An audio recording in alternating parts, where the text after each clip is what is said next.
This is Pat Walker at MissionWinners.com, and I'm making a video for Ryan. Ryan, I'm glad you're a team member. It was great meeting you at the live investing meetup. That was awesome. Good talking to you. I like your drive and ambition. This video's for you. So here's the point. Ryan asked a great question, and I'm going to read part of this to you, okay? He's reading in the book 40 Great Stock Market Winners, which I commend him for taking the initiative to do it. They highlight some of the traits for the next big winners. Is a stock that has short interest ratio and fund percentage. These are great questions. Great questions. So we're going to go, this is great education. So we're going to go through this and talk about it. Short interest is the number of days it would take for the short sellers to cover their position, to buy back their stock. They sold short, so they have to buy back their shorts in order to cover their shorts. So it's portrayed or listed right here, short interest. Half a day of short interest. I'll show you another one. Let's just do a couple. That's CyberArt. Here's Coop. If I could type, life would be easier. Coop, 4 days of short interest. Okay, great. Here's what I have found. I mean, I can do more for us, okay? I mean, we could do Amazon, 1 day of short interest, Google, 1.5 days of short interest. Let's see here. Apple. We'll just take a look at it. 2.5 days. Netflix. 1.8 days.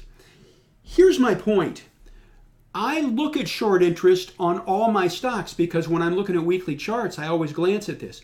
I do like it when I see short interest up there of like 7, 8, 10 days plus. I like that because, and I'll say it in the videos, you'll see and you'll hear it. If a stock has large short interest, I point it out on the videos all the time. Why? Because if the stock starts to run, maybe those shorts will have to cover, which is greater impetus for buyers getting involved in the stock. So yes, do I look at it? Yes, I do. Is it an important variable? Not crucial. You also have to take into consideration, I got to share this with you. Let's suppose you see a stock that has a large short interest, a lot of shares outstanding short. It could also mean that somebody knows something. So we always factor that into the equation too. 40 Great Stock Market Winners, when it was written, stocks were much smaller. You've looked at the book, which again, I commend you for. You took the initiative. Stocks did not trade the volume that they do today. And so the short interest is not as relevant today as it used to be. Also, many of the stocks, I'm looking at mine here, many of the stocks in 40 Great Stock Market Winners, they were smaller. They did not trade the volume of stocks today. I mean, look at C-Cube. Had 9 million shares floated, did 300,000 shares a day. They were thinner. They were smaller. You know, we're going back 20 plus years. Everything was smaller in that respect as far as volume is concerned. Market volume was smaller. So is it relevant today? Yes, it is. Is it the final arbiter? No. I have seen stocks with really no short interest run. It is not a crucial variable in our stock selection process. So then you could come back right away. Oh, and fund ownership? Yeah, I like to see the funds, but that's a minor. That to me is very small. Okay, right here, I'm showing it on the chart. That's small. Not that relevant to us. Okay, things have changed so much. So then you can say, well, Pat, what is relevant in 40 Great Stock Market Winners? Well, I'm going to show you right here. I show this all the time. 87%. I've posted this. You've seen this at the live meeting. Earnings.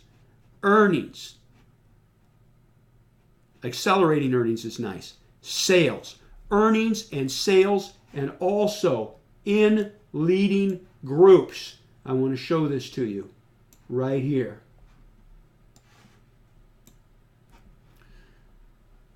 I'll let you read this. I'll just let you ponder it for a minute. The most important paragraph is the last one. This is why we are hung up on leading groups and stocks that have earnings and or sales growth that are near 52-week highs. That is still relevant. That is information that is in 40 Great Stock Market Winners. And that doesn't change. That investing foundation is the same as it has been for the last 100 years. The number of shares floating around, the volume, that can change. But the foundations of what we're looking for does not change. And that to me is the usefulness of 40 Great Stock Market Winners. In fact, point 9 in stock market winners, 40 Great Stock Market Winners, again, point 9. More than 2/3 of the example were a result of a group or industry moves that occurred due to strength within an industry. That's power. Point 11. The average relative strength of these stocks before their move was 92. That was relevant then. That's relevant today. That's why we factor it into our screens. Anyway, I know this went a little longer, but I think it's very important that we're thorough in our analysis of what's going on. It's a great question. Great question. And again, it shows that you're diving into it. That's awesome. Awesome. Good job. And I hope this helps you, Ryan. I hope you have a great weekend.